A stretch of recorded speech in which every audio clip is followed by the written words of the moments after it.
Hello everyone, সকলকে welcome জানাই আমার ছোট্ট একটি মিনি ব্লগে। আর এই গরমের মধ্যে আমরা দুজন বেরিয়ে পড়েছি রিসেপশন পার্টির উদ্দেশ্যে। কার রিসেপশন?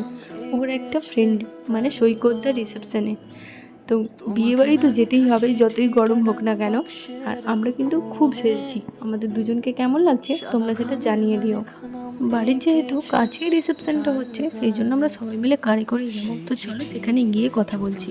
আর তোমাদের সাথে কথা বলতে বলতে আমরা দেখো পৌঁছেও গেলাম। আমাদের সাথে যারা এসে তাদেরকে দেখা হচ্ছে। তো আমরা এন্ট্রি করছি। আমাদের যেহেতু বলছিলাম কালকে বিয়ে বাড়ি ছিল, তো আজ রিসেপশনে এসেছি। এই যে আমাদের বৌদি, এটা সুমন্তর মা, এটা হচ্ছে বোন, আর এটা হচ্ছে সুমন্ত আর ওর মিসেস, আমিও আছি এখানে।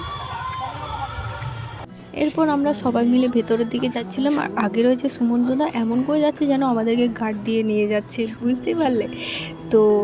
এই জায়গাটা আমার মোটামুটি সুন্দর লাগছিল, সেই জন্য আমি তোমাদেরকেও একটু দেখিয়ে দিলাম। ডেকোরেশনটা ভালো হয়েছে না? তো এখানে সুমন্তদার ফ্যামিলিটা পুরোটা আছে। আর তোমরা হয়তো ভাবতে পারো যে আমাদের ফ্যামিলিটা নেই কেন, কারণ একদম পাড়াতেই আমাদের পুরো ফুল ফ্যামিলি ইনভাইট ছিল।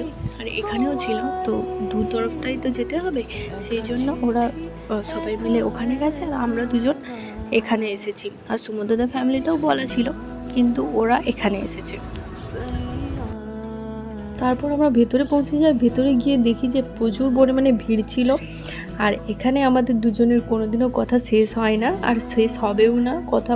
মানে আমরা যেখানেই যাই সেখানেই বকবক আমাদের ঠিক শুরু হয়ে যায়। তো তারপর আমরা স্টেজটা ফাঁকা দেখতে পেয়েই দুজনে চলে গেলাম ওদের কাছে। আর নতুন বউকে তোমাদের কেমন লাগছে, নতুন বরকে তোমাদের কেমন লাগছে সেটাও জানিও কমেন্টে অবশ্যই। তারপরে আমার চোখে পড়লো এই সেলফি স্ট্যান্ডটা। তো দেরি না করে ঝটপট চলে গেলাম। আর যখন গেলাম তখন ওখানে একদমই লোক ছিল না। তো আমরা কয়েকটা ভিডিও বানিয়ে নিলাম, এগুলো রিলসে তোমরা দেখতে পাবে। আর তার মধ্যে থেকে ছোট ছোট ক্লিপ তোমাদেরকে শেয়ার করলাম। আর ওর পাশেই ছিল এই মিকি মাউস, একটা বউ একটা বর, এত সুন্দর দেখতে লাগছিল। ওদের দাঁড়ানোর স্টাইলটার তো কোনো তুলনাই হয় না, এত সুন্দর লাগছিল। তারপরে ও মিকি মাউস দুটোকে দেখে বললো, চলে যাও তোমরা দুজনে ডান্স করে আসো। আমি তো একদম লজ্জায় সবার সামনে চলে গেছিলাম। তারপর লজ্জা কাটিয়ে ডান্স করতে লেগেছি। চলো তোমরা একটা গানের সাথে এনজয় করো।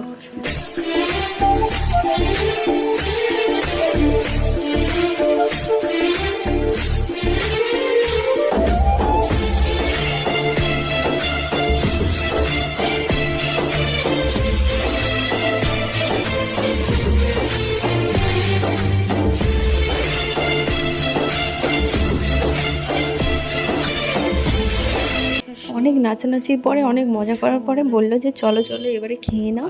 তো অনেকটা খিদেও কিন্তু আমাদেরকে পেয়ে গেছিলো, সেই জন্য আমরা কিন্তু খেতে চলে যাচ্ছি। আর সেখানে গিয়েও আমাদেরকে অনেকটা দাঁড়াতে হয়েছিল, কারণ অনেকটা ভিড় ছিল। মানে আগে যারা খাচ্ছিল তাদের খাওয়াটা শেষ হয়নি।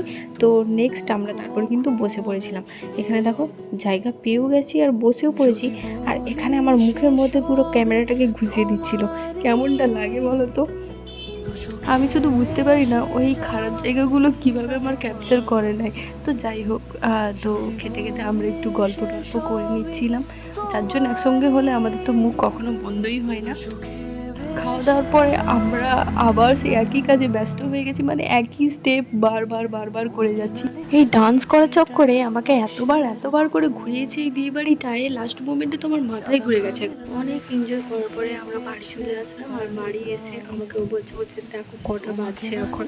তো আমি বললাম এখন, তখন বাজছিল টাইম 12টা।